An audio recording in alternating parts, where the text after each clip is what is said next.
Procedure fail ಆಗಿದೆ ಸರಿ ಮಾಡ್ಕೊಳ್ಳೋದು.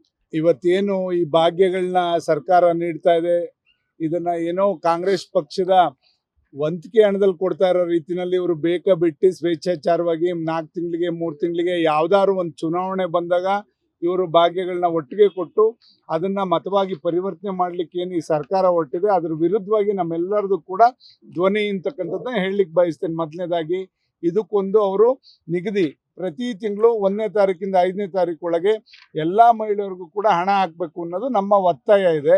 ಅದ್ರ ಬಗ್ಗೆ ನಮ್ಮೆಲ್ಲರದು ಕೂಡ ಕೂಗಿದೆ ಅಂತಕ್ಕಂಥದ್ದನ್ನ ಈ ಸಂದರ್ಭದಲ್ಲಿ ಸರ್ಕಾರಕ್ಕೆ ನಾವೆಲ್ಲರೂ ಕೂಡ ಆಗ್ರಹ ಪಡಿಸ್ತಾ ಇದ್ದೀವಿ. ಜೊತೆಯಲ್ಲಿ ಇವತ್ತೇನು ನಿನ್ನೆ ಏನು ಪಶುಸಂಗೋಪನಾ ಸಚಿವರು ಸನ್ಮಾನ್ಯ ವೆಂಕಟೇಶ್ ಅವರು ಏನು ಒಬ್ರು ಇಂಜಿನಿಯರ್ಗೆ ತಾಕೀತ್ ಮಾಡ್ತಾರೆ, JDS-ನವ್ರಿಗೆ ಗುತ್ತಿಗೆ ಕಾಂಟ್ರಾಕ್ಟ್ ಕೊಡ್ತೀಯ ಅಂತ ಕೇಳ್ತಾರೆ. ಇದು ಏನು ಇವ್ರ ಮನೆದ ಸ್ವತ್ತು ಅದು. ಅದರಿಂದ ಆ ಥರ ಇಂಜಿನಿಯರ್ಗೆ ಧಮಕಿ ಹಾಕಂತ ಕೆಲಸ ಮಾಡ್ತಾರೆ. ಹೆಂಗೆ ಕೊಟ್ರಿ ನೀವು JDS-ನವ್ರಿಗೆ ಕಾಂಟ್ರಾಕ್ಟ್ ಅಂತ ಕೇಳ್ತಾರೆ.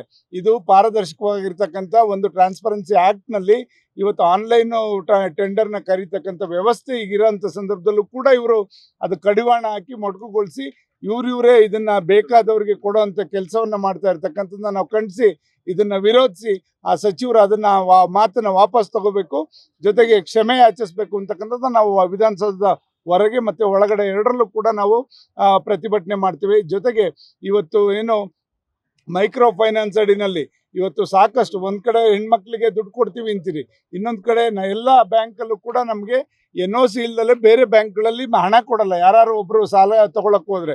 ಆದ್ರೆ ಹೆಣ್ಮಕ್ಳಿಗೆ 4-5 ಬ್ಯಾಂಕ್ಗಳಲ್ಲಿ ಹಣವನ್ನು ಕೊಟ್ಟು ಅವ್ರನ್ನೆಲ್ಲರನ್ನು ಕೂಡ ಸಾಲವಂತರನ್ನಾಗಿ ಮಾಡಿ ಅವ್ರ ಶೂಲಕ್ಕೆ ಏರಿಸುವಂತ ಕೆಲಸ ಇವತ್ತು ಸರ್ಕಾರ ಮಾಡ್ತಾ ಇದೆ. ಇದು ಕಡಿವಾಣ ಹಾಕಿ ಅವ್ರಿಗೆಲ್ಲ ಒಂದೇ ಕಡೆ ಸಾಲ ಕೊಡಬೇಕು, NOC ಕೊಟ್ಟರೆ ಬೇರೆಯವ್ರಿಗೆ ಸಾಲ ಕೊಡಬೇಕು, ಆ ಥರ ಒಂದು ವ್ಯವಸ್ಥೆ ಮಾಡಬೇಕು ಅಂತ ನಾವು ಆಗ್ರಹಿಸ್ತೇವೆ. ಜೊತೆಯಲ್ಲಿ ಇವತ್ತು ಕಾಂಟ್ರಾಕ್ಟರ್ಗಳು ಎಲ್ಲರೂ ಕೂಡ ಬೀದಿಗೆ ಬಂದಿದ್ದಾರೆ. ನೆನ್ನೆಲ್ಲ ಅವರೆಲ್ಲ ಹೋಗಿ ಮುಖ್ಯಮಂತ್ರಿಗಳು ಭೇಟಿ ಮಾಡಿಸ್ಕೊಳ್ಳೋವರೆಗೂ ಈ ಪರಿಸ್ಥಿತಿಗೆ ತಂದಿದ್ರಲ್ಲ, ನಿಮಗೆ ನಾಚಿಕೆ ಆಗಲ್ವಾ ಅಂತ ಕೇಳಲಿಕ್ಕೆ ಬಯಸ್ತೇನೆ. ಯಾಕೆ 2 ವರ್ಷದಿಂದ ಒಬ್ರು ಕಾಂಟ್ರಾಕ್ಟರ್ ಗುತ್ತಿಗೆದಾರರಿಗೆ ನೀವು ಅವ್ರಿಗೆ LOC-ಯನ್ನ ಕೊಡ್ತಾ ಇಲ್ಲ, ಅದರಲ್ಲೂ ಕೂಡ ಏನು ಪರ್ಸೆಂಟೇಜ್ ಕೊಡಬೇಕಾಗ್ತದೆ ಅಂತಕ್ಕಂಥದ್ದು ಮುಖ್ಯಮಂತ್ರಿಗಳು ಇದನ್ನ ಯಾರಿಗೂ ಪರ್ಸೆಂಟೇಜ್ ಕೊಡಬೇಡಿ ಅಂತ ಹೇಳ್ಕೊಳ್ಳೋ ಮಟ್ಟಕ್ಕೆ ಬಂದಿದ್ದಾರೆ. ಅಂದ್ರೆ ಎಲ್ಲೋ ಈ ವ್ಯವಹಾರ ನಡೀತಾ ಇದೆ, ಇದು ಫಿಶಿ ಇದೆ, ಒಳಗಡೆ ಏನೋ ಒಂದು ಸಂಶಯ ಇದೆ ಅಂತಕ್ಕಂಥದ್ದು ಮುಖ್ಯಮಂತ್ರಿಗಳಿಗೂ ಕೂಡ ಗೊತ್ತಿದ್ರು ಕೂಡ ಕಣ್ಮುಚ್ಕೊಂಡು ಕೂತಿರ್ತಕ್ಕಂಥದ್ದು ವಿಪರ್ಯಾಸ. ಆದ್ರಿಂದ ಈ ತರ ಬೆಳವಣಿಗೆ ಯಾವತ್ತೂ ಕೂಡ ರಾಜ್ಯದಲ್ಲಿ ಆಗಿರಲಿಲ್ಲ. ಈ ಅಧೋಗತಿಗೆ ನಮ್ಮ ರಾಜ್ಯ ಯಾವತ್ತೂ ಕೂಡ ಬಂದಿಲ್ಲ. ಇವತ್ತು 3-4 ಲಕ್ಷ ರೂಪಾಯಿ ಏನು ಬಜೆಟ್ನ ಮಂಡಿಸ್ತಾ ಇದ್ದೀರಿ, ಯಾಕೆ ನಿಮ್ಮ ಕೈಲಿ ನಿಭಾಯಿಸ್ಲಿಕ್ಕೆ ಆಗ್ತಾ ಇಲ್ಲ? ಎಲ್ಲ ಇಲಾಖೆಗಳಿಗೂ ಕೂಡ ನ್ಯಾಯ ಒದಗಿಸ್ಕೊಡ್ಲಿಕ್ಕೆ ಯಾಕೆ ನಿಮ್ಮ ಕೈಲಿ ಸಾಧ್ಯ ಆಗ್ತಾ ಇಲ್ಲ?